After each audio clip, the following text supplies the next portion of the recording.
What is up, y'all? Kevin Kuhn here from Athlete Factors. This is the Athlete Factors podcast. My guest today is a return guest from Italy, the man, the myth, the legend, Elia Barbon. How's it going, Elia?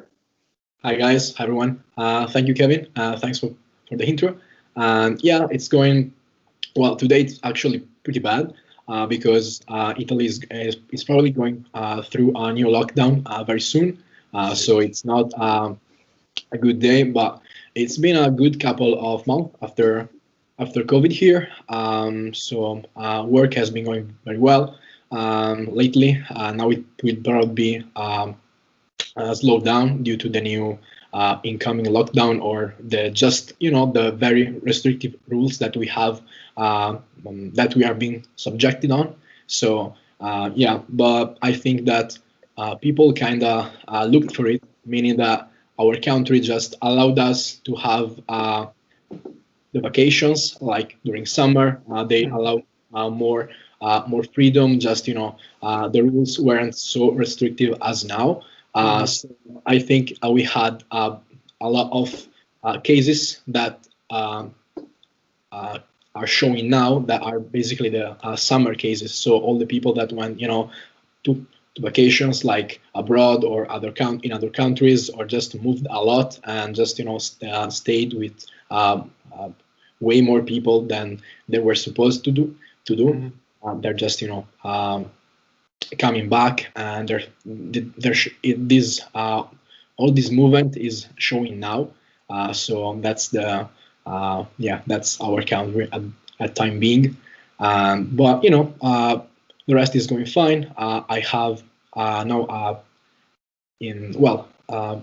last year when we last spoke, I had just the online coaching job, and I was actually a full-time student. Besides that, I was training, but now I actually have a new stable job, and I'm doing selling floor tiles, which is kind of weird. But I was looking for something that wasn't gym or fitness related, so improve my skills in another field, and it's actually going pretty well. So I'm quite happy for that.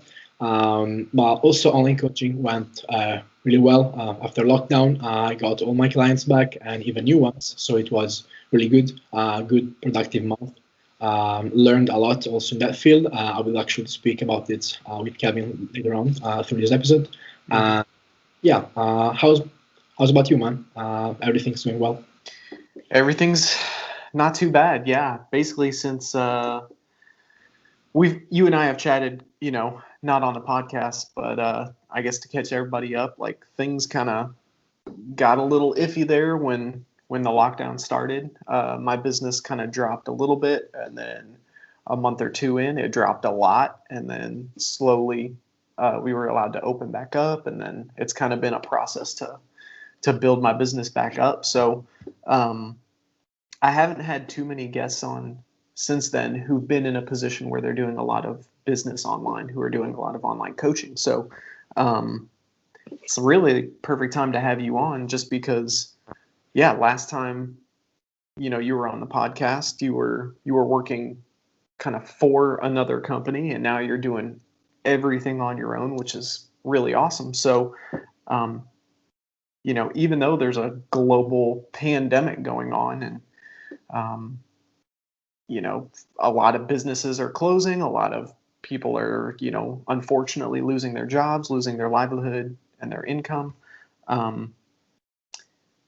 There's still people out there who are grinding and who are doing the best they can with what they have. So tell us, how did you decide to branch off on your own, and I guess what were the steps that you took to prepare yourself to run your own business? Yeah. For everyone that's listening right now, I worked for a big company that was called Iraqi Nutrition, which is a company based in Oslo and owned by Juma Iraqi, who is a very good professional in this field. You probably heard of him. The company actually decided, to close because of Juma's decisions. So I was basically unemployed for a while, and then I decided, to start my own online coaching thing, based entirely on what I've learned from Juma and from my years in the field. I was already working as a PT, but online I wasn't doing anything actually. And through summer, the company I ended. The work for Iraqi Nutrition in, I think it was September 2019. But over summer of the same year, I was actually already, working with some clients that I was trying to, move online, but it wasn't really happening because I wasn't really focused on that. I was more focused on, just improving my skills in the gym, like talking to people, just be a more prepared live personal trainer rather than building something online, because I wasn't really thinking that opportunity could evolve or just become what Iraqi Nutrition was, or just not that big, but I mean, just kind of follow the footsteps that Juma taught me, and all the guys from Ayan. And then basically, it just happened step by step. So I just took on a few clients over summer that I was just coaching live, and then I also created a small platform on Google Sheets with just their programs, because I was basically writing programs via PDF, or just by handwriting, and then just copying and pasting them on the old laptop, and just printing them, showing the plan to the clients, and then I basically move everything online. So I was creating all the programs online through Sheets, and then everything happened, very slowly. I was implementing functions every single day. My sheets were improving day by day. I was adding like spaces to add videos. So I was checking clients' form and executions during the week. And then I was just, adding more customization to the sheets, and, adding like spaces to track the weight loss, the weight gain, all that stuff, like calorie counters and all of that. So my sheets kind of evolved, and then at one moment, I think it was like winter 2019, it just exploded. So I gained a lot of clients in just 1 or 2 months, because the beginning clients, so the just the 2-3 people that I was working with during summer just spoke well about me in the gym, or just with their friends. So basically, I was basically creating a circle within my own initial clientele, and then it moved through another clientele. So I was basically coaching all these guys that were training in my old town, which is called Pordenone, and I was coaching like 3 guys in a gym that I was training at, then 3 more guys in my previous gym that I was working in, so as a PT.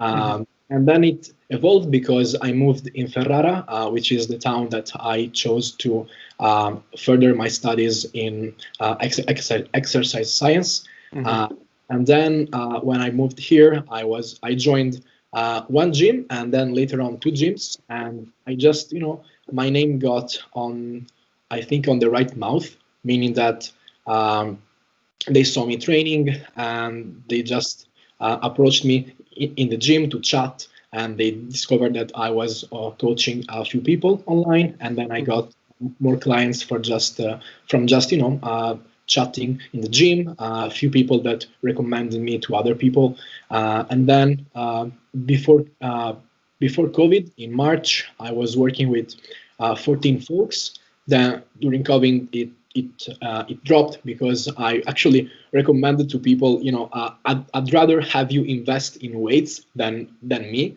because I think that you could do more just buying a barbell and a few plates, rather than paying me for the next month that are going to be I am not writing you a plan with where it's written you have to train with failure just by doing bodyweight push-ups.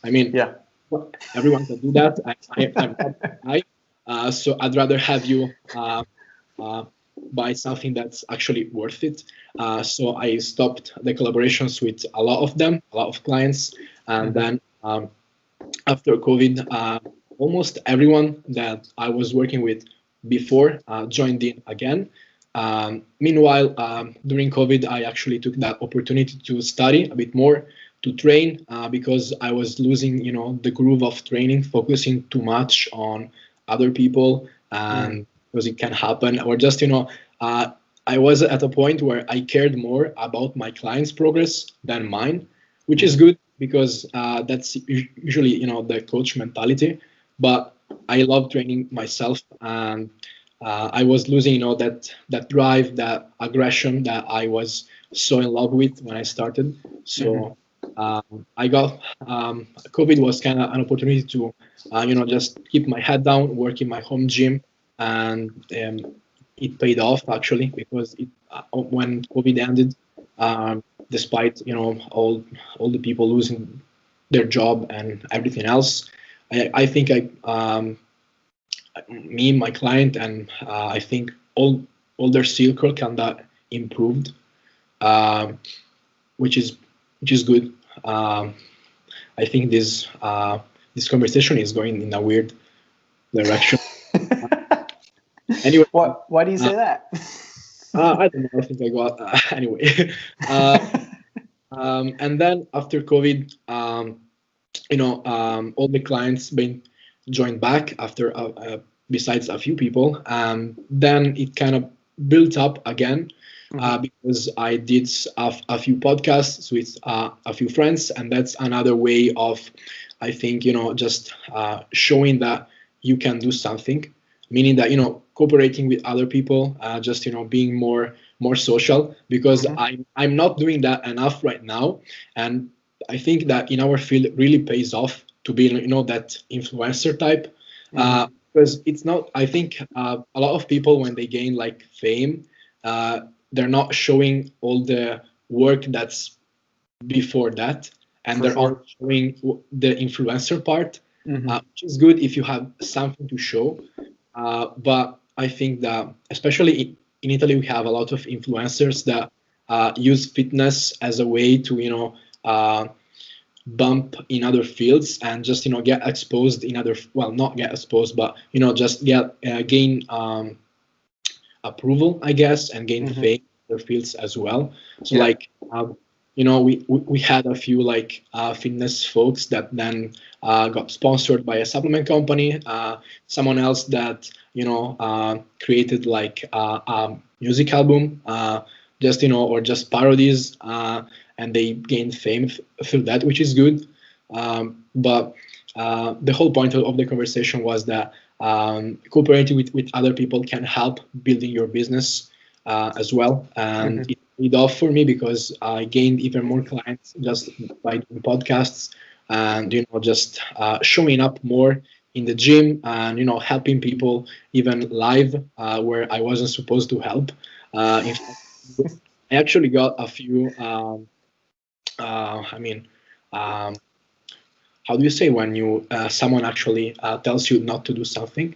A few Were you like reprimanded? Were you asked to leave or something like that? Yeah, well, one time actually, yeah, because a guy asked me something, and I showed him like another way to do an exercise, and then the PT in the room actually told me, "Yeah, man, you're not working here. Please leave, or just stop doing that." And I got that a few times, but it paid off, because I catch, I think, the interest of other people. And then through the previous month, I got up to 20 clients, which is the ceiling that I'm at right now. Just realized that with the other job, I can't take on too many clients, because my work gets worse if I take more. I think when I got up to like 15 and more, my work kind of diminished in terms of quality, and I had to organize myself better through this. And then I think we're at a point now where I can go on. easily. Not easily. It's still very. It still requires a lot of effort by my clients, especially because I'm a picky coach. A guy that really bothers you during the week to do something. But and I expect from my clients the same treatment as I give them. Um, yeah. That's good. They're paying you to coach them, so that's good coaching. Thank you. And yeah, I think it paid off even in terms of organization, because if I skip just one day of the week where I just tell myself, okay, man, today you can just chill out. My clients don't chill out because I'm working basically every day of the week besides Sunday, where I just take half the day off or the day off sometimes, but it's not every single Sunday. But I think the price is well repaid in terms of satisfaction that I gain from clients, and yeah, that's I think what I want to do. So Yeah, that's one of the big differences between I think like a traditional, what we call a 9 to 5 job, where you go to an office, you sit at a desk. Like here in the U.S., we call it, most people work for the weekend. Like they cannot wait until Friday at 5 o'clock or 6 o'clock so they can get off, and they don't have to worry about work for the rest of Friday night, and then all day Saturday, and then Sunday night rolls around and they're like, oh man, I've got to go back to work tomorrow. Like I work every day of the week, but I get to do stuff that I actually enjoy. Like I like being involved in my clients' lives. I like that, and so whether like today's Sunday, I don't care that I have to go to work tomorrow morning. Like I'm excited about it, like, so I think there's a lot to be said about, the traditional, what they call work-life balance, like how much work is too much where it negatively affects the rest of your life, and how much work do you need to put in so that you're actually able to do the things that you want to do outside of work. So it's like, where's that balance? And for most people, it's, they don't want to have to deal with work on the weekends. And then for the very few people out in the world that get to actually do something that they're passionate about, doing a little work on the weekends, that's fine. For most people, that's not okay. But, for you and me, I don't mind it. For the most part, I'm not working all day on Sunday. I still get to, I got to kick my feet up this morning and watch some soccer, which I love to do. And yeah, so there's still stuff, that I want to do to relax. But yeah, I think being an online coach affords you, like, yeah, you've got chunks of time where you've got to get all of your programming done for your clients, but at the same time, like, you get to program your schedule for the most part, which most people don't get to do that. That's huge. Yeah, but I think that most people like picture the typical online coach like as the guy who sits on a beach with his drink in one hand and the laptop on the other.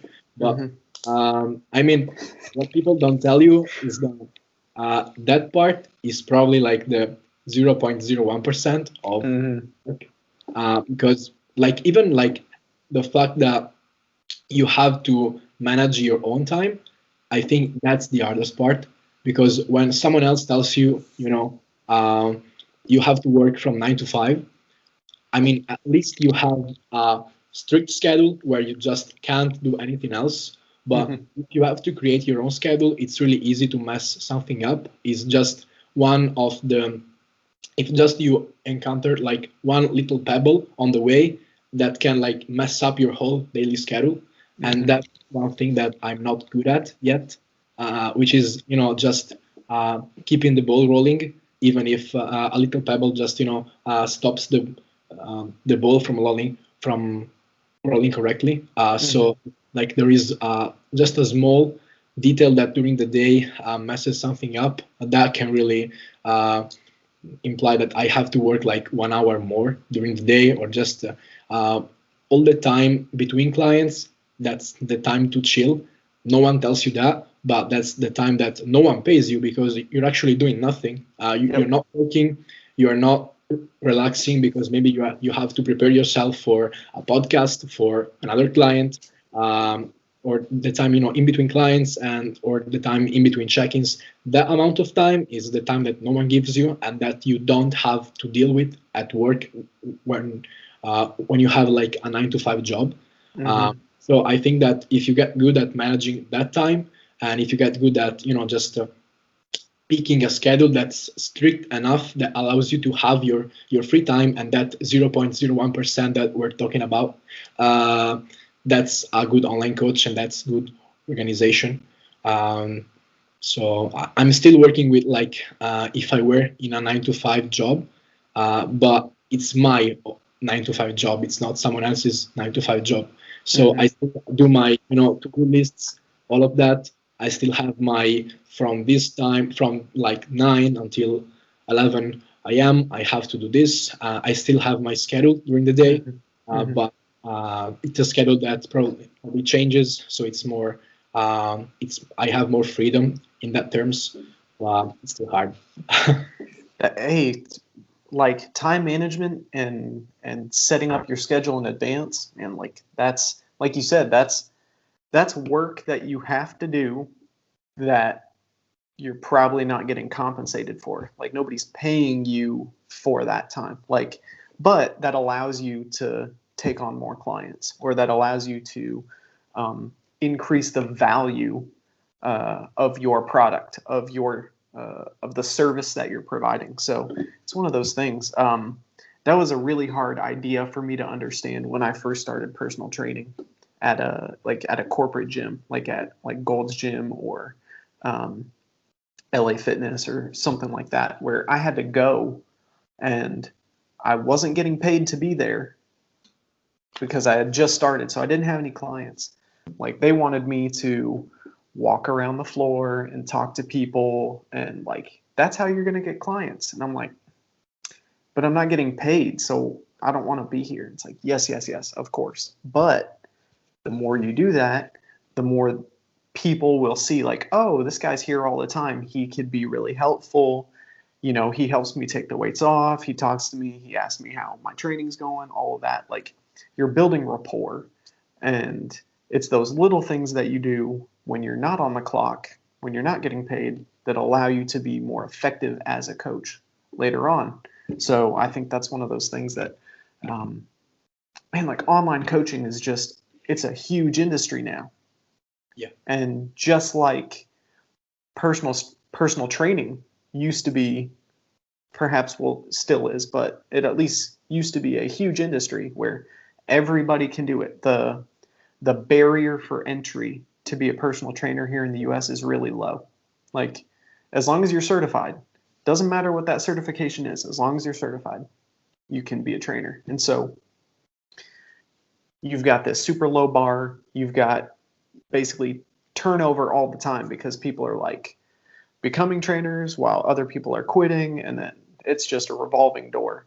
And if you can establish, the skills and the habits that show people that you're not a tourist in this vocation, in this job, you're going to be there a long time. That stands out. So I think that's good that you're thinking about that. Like that's how you're successful long term, is building small habits now. So Yeah, that's James Clear, man. yeah, yeah, exactly. So, but that's a really good reminder for anybody listening, regardless of your job. Like plan things out. Get better control of your time. Like time, they say is is the type of currency that you can spend, but you can never get back. Like you can make money, you can lose money, but time, once you spend it, like it's gone. So if you don't value your time and set things up so that that time isn't wasted, Yeah. you're just gonna be better off in everything. So I think that's really good, man. Do you have specifics um, time schedule instruments that you have, or just you do you plan your schedule in a way that allows you to have more freedom? Do you have like some instruments that you maybe use more and other less? For the most part, I just keep uh, I keep track of my work schedule just on my phone.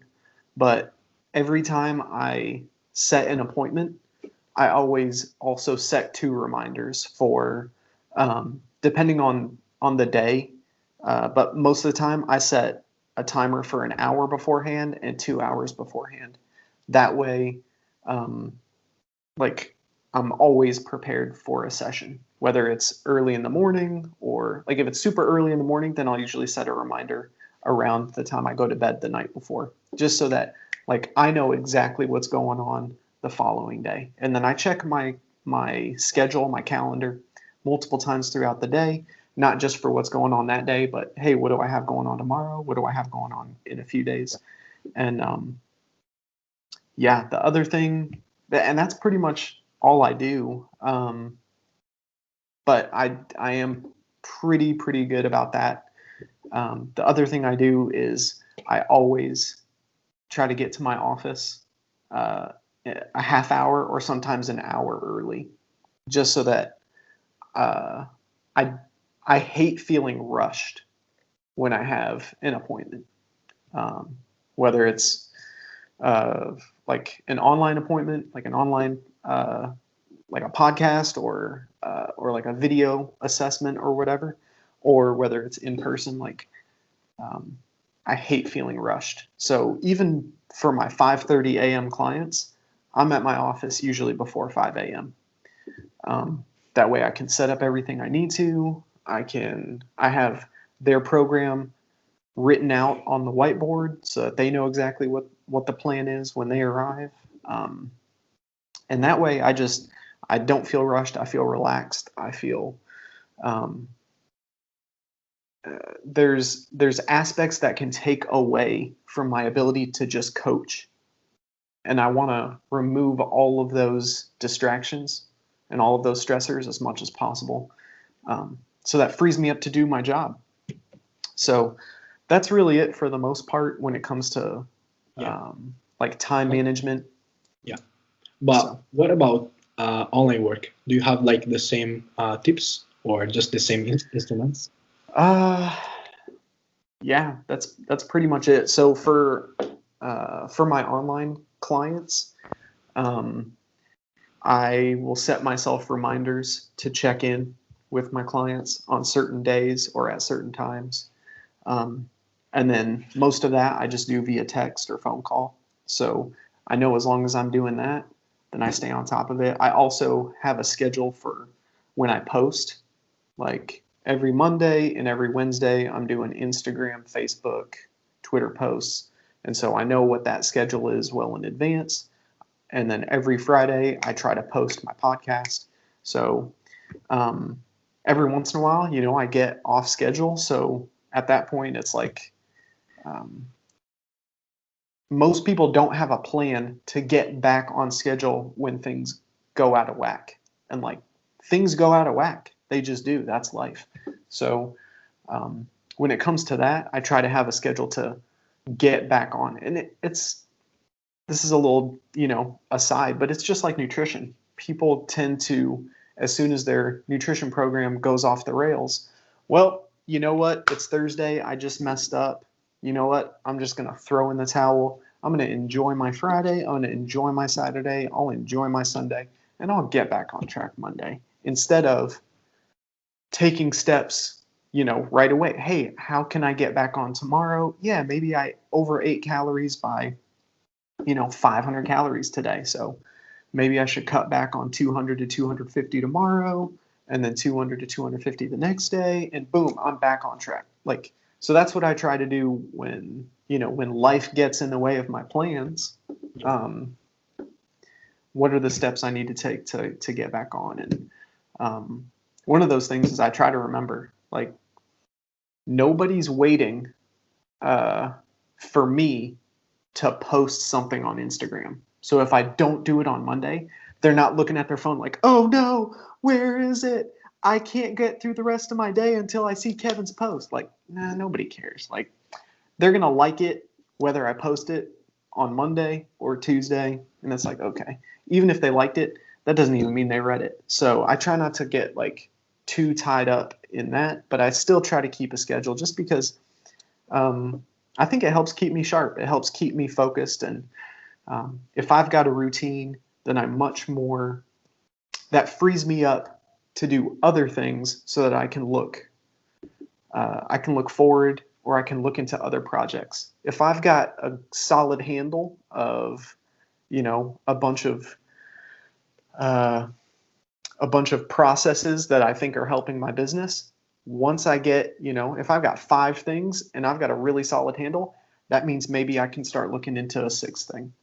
And if I can figure that out, then I can add that to the 6, and then now I can think about a 7th. So that's where, that's kind of where everything ties together, both the in-person and the online stuff. But there's probably tools out there that I could look into that would make me more efficient, that would make me more effective. So that's one of the things that, it's good to keep your eyes and ears open for. So yeah, that's good. Well, I use basically the same tools as you, but I'm very visual, so I have to write everything down. Like my goals for the day or for the week are usually written on a whiteboard that I have here up top, and then I usually use apps like Todoist and Google Calendar, for instance, just to track everything. And as you are doing as well, I'm using daily check-ins with clients, so each client knows the day where they have to check.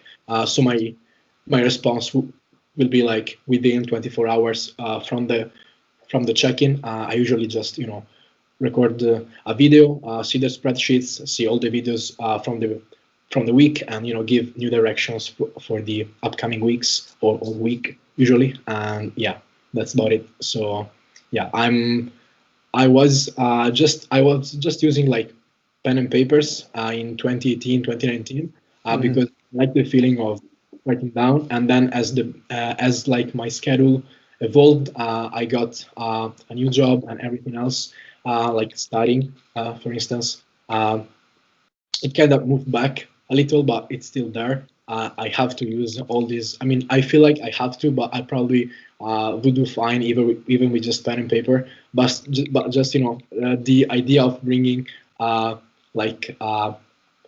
notebook with me all day is not fun. So I use apps and just my phone to track everything as well. So yeah, that's about it. Yeah, I still carry around with me in my bag like notebooks, just because there's times where I just want to write stuff down. Like there's something, I don't know, it's more typing something either on my computer or into my notes on my phone. It's just different, or even typing it onto the calendar. Like when I write it down, it just feels different. So there's times where like if I want to write down like my thoughts, or I want to reflect on something, or I just want to do some basic writing, like I'm doing that, pen and paper. If I'm going to write a book, that's going on the computer for sure. I'm not writing that on paper. Yeah. Even though that's really good, wrist flexor and extensor training, probably, get some reps here. You know that I actually got an inflammation, I think, to my radial nerve last year, because I was designing like infographics and then studying for for uni, and I was using a lot my hands to write, and then the mouse to just using like Adobe, I think it was Illustrator. And yeah, I was using too much these softwares, and my hands just kind of gave up at some point. I was, I think, close gripping in the gym, the bench, per week, then dips, then a lot of pressing, and that on top of the already fatigued hand, especially my right hand, just went off completely, and I lost I got even a neurological condition for a while. I checked in with a doctor. Well, I think I've lost you for a second here. Alrighty, we're back, y'all. So let's kind of circle back around. What does a typical week look like for one of your online clients? Thank you. Love this question actually. A typical week looks like this. I'll have them monitor like specific exercises through the week. Like especially if they're new, I'll have them monitor more frequently. But if they're kind of old patterns or just old movements, I'll have them monitor like less frequently. And then there is one day that is the check-in day, where they have to update the spreadsheets and let me know all the meals consumed, all the calories updated, so I know how's the weekly balance has been going. I'll have them also fill out a questionnaire where they tell me how's the sleep been, how many hours per week per day they slept, for instance. Mm-hmm. How was the sleep quality, and I have a specific part entirely on sleep, stress, libido, and all these parameters that I monitor very frequently. And then through the check-ins, I also ask the client, to take some picture of the current body composition and take some measurements as well. I usually have a tutorial for everything. So when a client starts with me, it's usually they get a tutorial on how to get measurements, how to take pictures, and the way I do it. Now it's not the official way or just a way that everyone uses, but that's my way. So actually let the client know from the get-go how things work with me, and yeah, that's about it, to be honest. I do ask for because I'm a picky coach. I do ask them to be picky as well. So that's about it. Dude, I really appreciate how you're not just sending them a workout or the week's workout. Like everything's very involved, and you're taking kind of not control, but you're assessing and measuring a lot of different things. So there's a saying here that what gets measured gets managed. So it's really hard to manage progress if you're only looking at one aspect. So I think it's really good that you're obviously programming the training, but then you're also looking into their nutrition, and that's such a huge component. But it's not just training and nutrition, it's also training and nutrition and sleep and recovery. And so that's another aspect. And then it's also, how's your stress? How are you managing that? Like, so I think it's really good that you're evaluating all of these things. I think that's one huge way that you stand out. You're not just ripping out a workout from, Flex magazine and then just, copying that and be like, hey, here you go, here's your workout. Like, no, like that would be easy. That would be really easy. Yeah. But it takes time to evaluate all those things, to measure those things, and then to manage the whole system, the whole progression. So I think that's really awesome. One thing that I wanted to ask you earlier is, do you have a specific, like, are you only working with let's say like the figure athlete, or are you working with anyone who wants to just get stronger, or people who want to change their body composition, or people who just want to lose weight? Like what specific areas are you working with?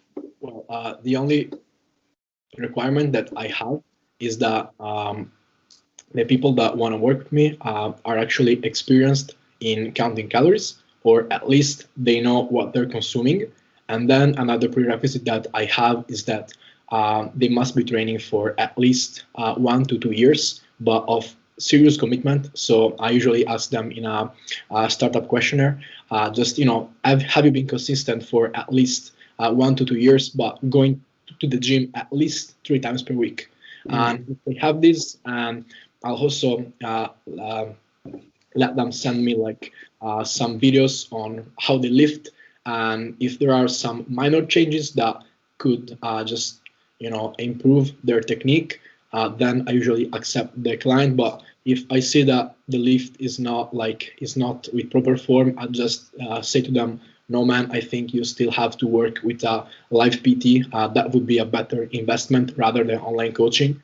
If you want, I used to do only nutrition and just stress management and all of that. But then at time being, I'm selling the whole package, so it's everything, because I realized that most people just need well, not a guide, but they just need a coach that handles everything.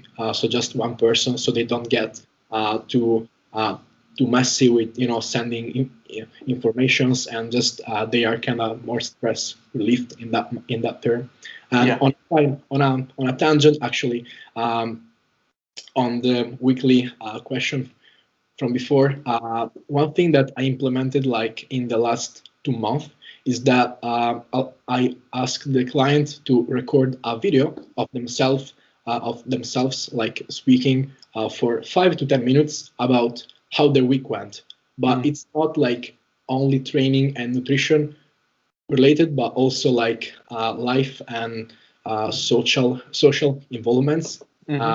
Just have to record the video and upload it on YouTube on private and send me the link.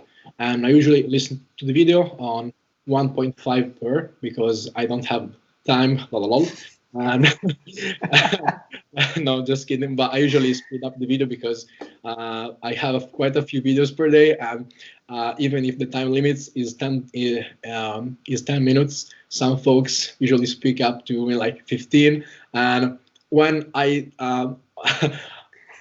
again, on a side note, and that would make me laugh, the first week that I accepted a female, her name is Annalisa. She's very demanding as a client, meaning that she asks a lot from me, but I know that she's asking because she wants to understand everything. It's a good client, meaning that she always asks why I make changes and why we do something. So my check-in with her usually lasts up to like 20 to 25 minutes, which is a lot of speaking, which is good actually. But on the first week, like, she recorded a video, and I think it was like 36 minutes, or just like she sent like a ton of training footage. And I think my first video checking with her was like 45 minutes. And yeah, I have some clients that usually take up more space, and other clients that just only show up for the check-in. They don't ask anything during the week, and they just quick 10 to 15 minute check-in, and we're done, see you next week. But I also have clients that, like Annalise, are more demanding in terms of time spent and invested in them. So do you have similarities in this? For sure. Yeah, I definitely have clients who like they'll only give me like the minimum necessary. Like if I'm like, I need this, I need this, I need this, I need this, and then I can manage things, if I get those variables. And like they're like, okay, here you go, here you go, here you go, here you go. See you next time. And I'm like, okay, like that's easy. And then I've got other clients who it's like the 80-20 rule. Like they're 20% of my clients that take up 80% of my time. But it's those clients I don't mind, because it's stuff they want to know. Like, hey, why are we making this change? Hey, can you explain to me what's going on here? I'm like, yes, like I love that. That's what you're paying me for, So I'm glad that's not every client, because then I'd have, no time, and I'd have to have fewer clients. But that's totally the case. Like some people, initially, maybe it feels like you have to hold their hand. Like, okay, here's how it's going to be. But then they get to a point where they're like, all right, I got it. And so other people, they're like, just tell me what to do, and that's all I need. So yeah, everybody's kind of got different levels of attention, let's say, that they require in order to be successful. And as long as you know that going into it, like, yeah, you can help pretty much anybody. So I think, but it's kind of funny and shocking sometimes because you're like, Indeed. okay, like you're looking at your clock, like, all right, like anything else? Yeah, only 5 more things. Okay, all right, what are they? Yeah, It's part of it, man. but you do love it. I mean, that's Yeah, with sport. So yeah. exactly. That's awesome.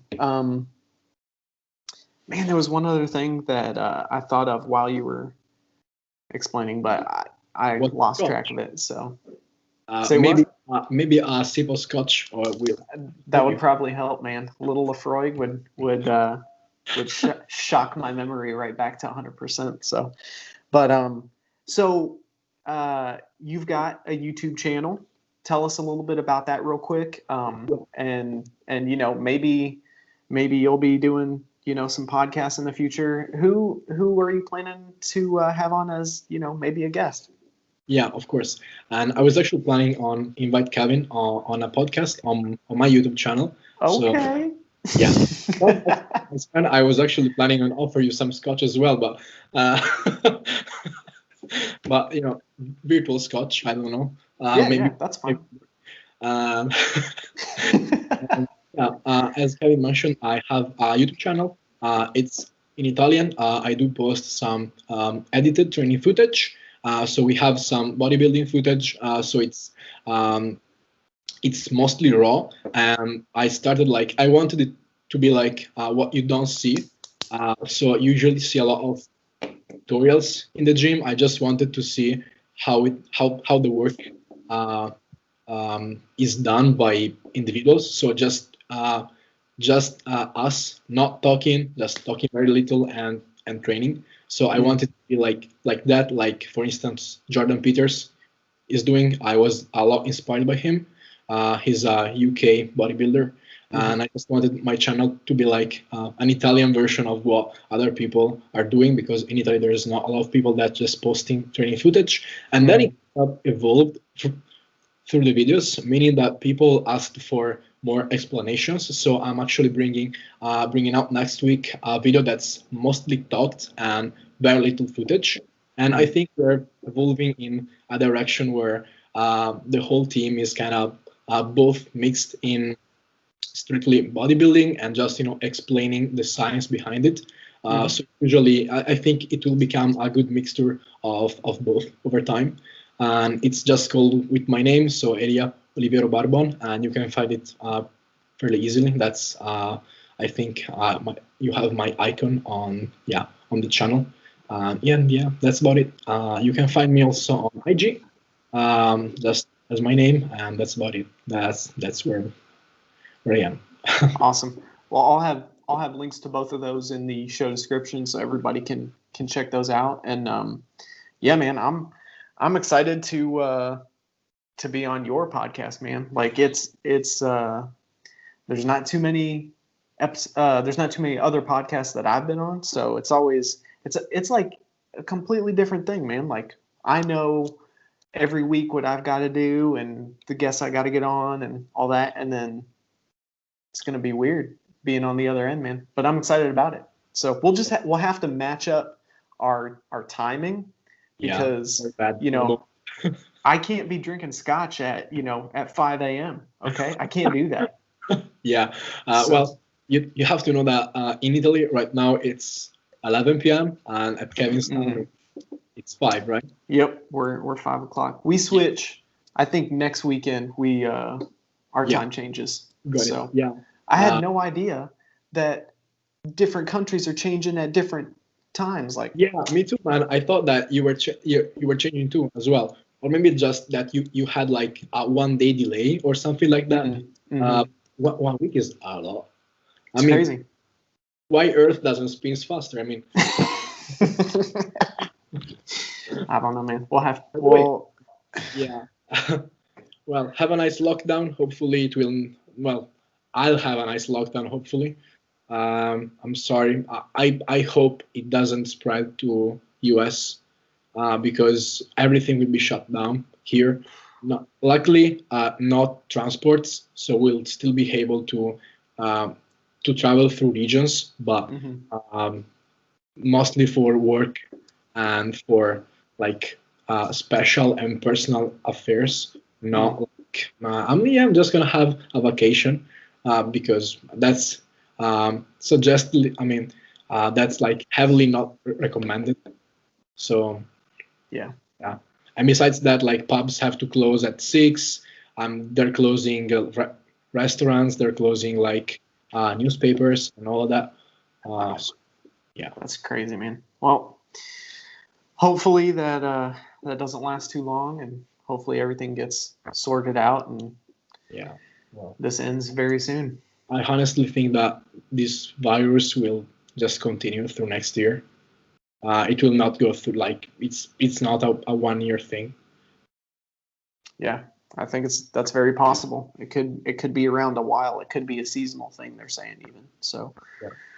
we'll see. Only time will tell. But until then, we'll just keep doing what we do and keep focusing on working hard and doing what we can do to make the lives of our clients and family and friends better. And yeah, that's pretty much it. So Yeah. awesome.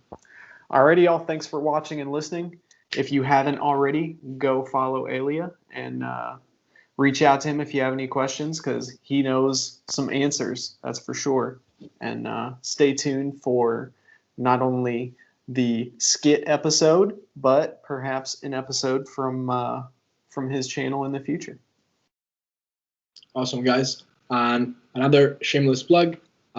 If you don't know how to count calories, or if you wanna just apply to my online coaching, you can find Kevin's book, who's recently been published.